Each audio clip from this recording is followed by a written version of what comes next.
Hey folks, my name is VAIBHAV and I am the founder and game director at Underdogs Gaming Studio, which is in Mumbai. We are a gaming company. For the last 13 years, we've been making games. And on this channel, I produce a lot of content around games, game development, and the overall gaming industry. So if you're watching this channel or me for the first time on YouTube, please do subscribe to the channel because I've been in the industry for over 17 years and I am sharing all the knowledge that I have on this channel so that the younger generation, the aspiring game developers or the founders can learn a little bit from my journey that I have faced, the failures, the success, and everything. So yes, starting with this video, I'm going to talk about a few things which will help you create like a solid creative work culture in your studio or in your team or whatever team you have, even if it's like 2-man team, 3-man team, or a 50 people team. So keep watching the video and I will get into the details very soon.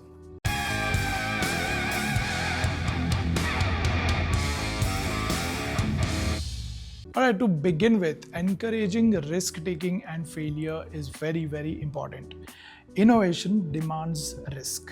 If your team is kind of afraid of trying new things, of trying to innovate because they are worried about the failure, or if you try to do something which is stopping them to innovate, then they will never do that. Innovation is always risky.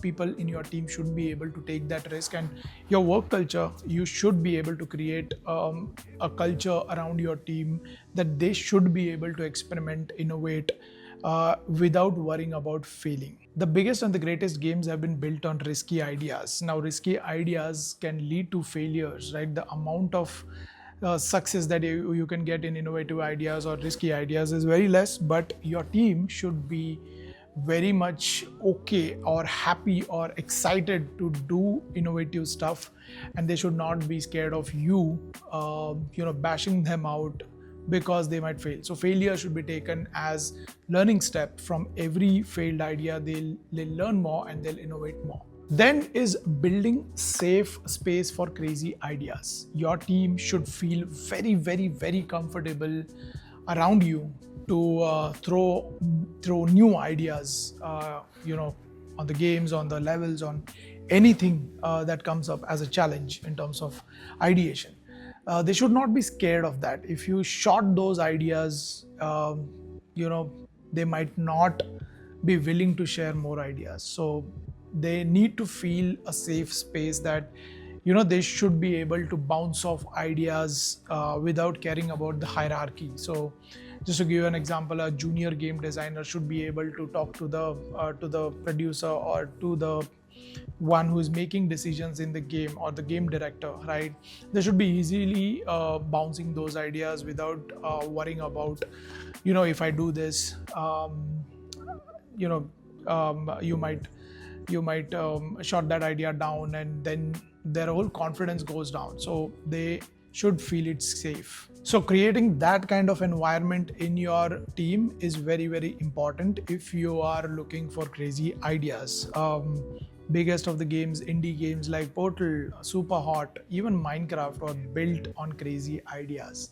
So you never know if someone in your team is willing to throw ideas. Just listen to those ideas, just let them express that complete idea, give them the justification why that can't be taken forward, but do not short those ideas just because of a hierarchy level where you are someone senior who has been in the industry for a long time, you have experience and they don't have it, so you don't actually shut that down. So give them a safe space to throw off new ideas to you. Okay, another important thing is mixing roles and domains.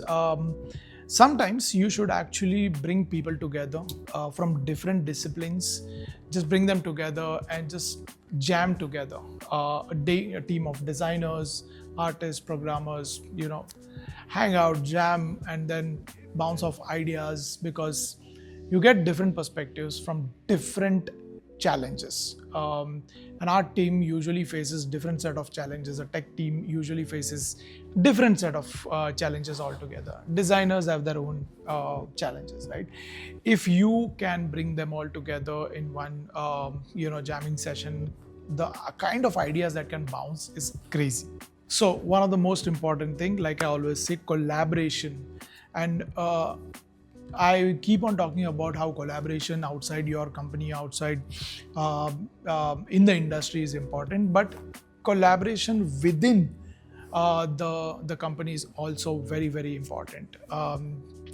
It is important that specialization stays in that place. Like artists should focus on art, designers should focus on design, and programmers should focus on the tech side of it. But sometimes those sessions help if you bring them together and you kind of give a problem statement and you together solve that issue. And it gives you a completely different perspective. Trust me, if we usually try this. This is again, on the same topic, I remember one story from Pixar. I watched a documentary a decade back about how Pixar was innovating new stuff.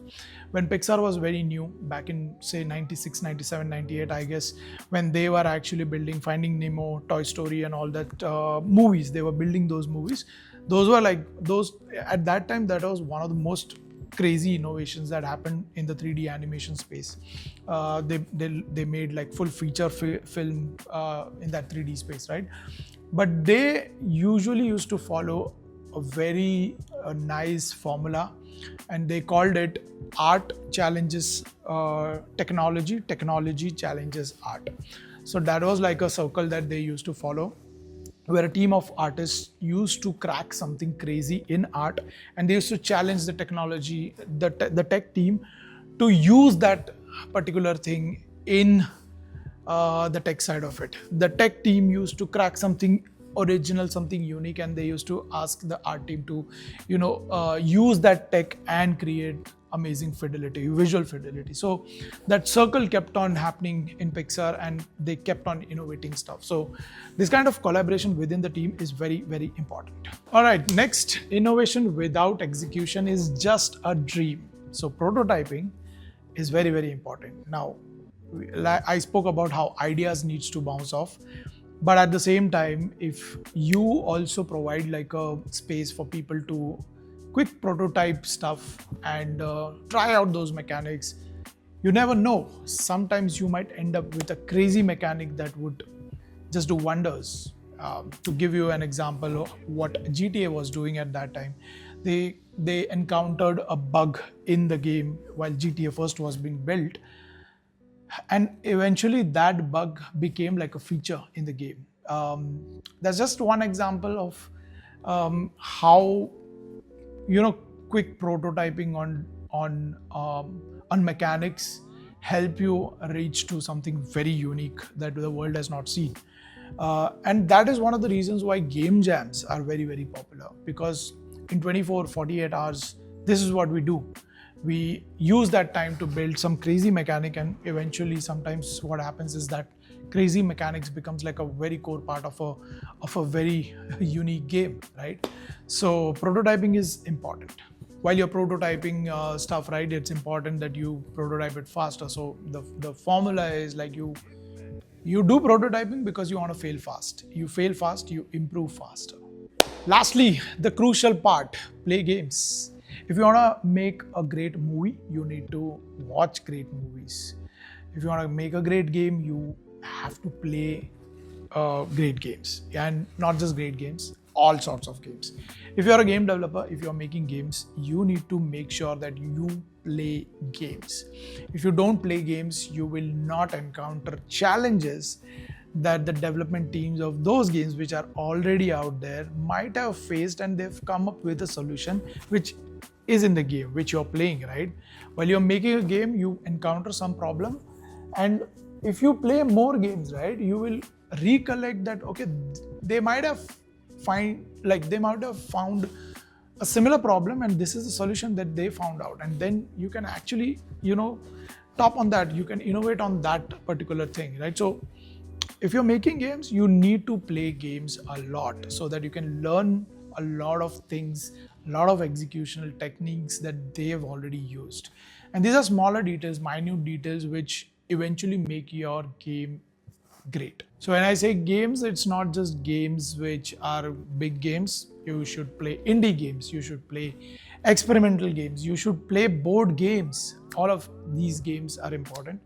And when you actually, do all of these things together, like all the things that I mentioned here today in this video, I think you can actually build a great team which is crazy, which is open for ideas, which is open for criticism, which is open to bring out uniqueness in your game from all the aspects, right? So together as a team, all of these things help you to build great games. That's it for this video. If you like this video, please hit the like button. If you have any questions, anything you want to share, put it in the comment section below.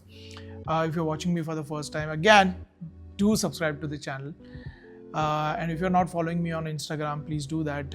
Follow the handles of Mukti, the game that we are building. It's a first-person story exploration game which is completely supported by Sony PlayStation, and it's coming out on PS5 and PC. So do follow the development of it, and I'll see you guys in the next video. I hope this video was helpful. Bye-bye.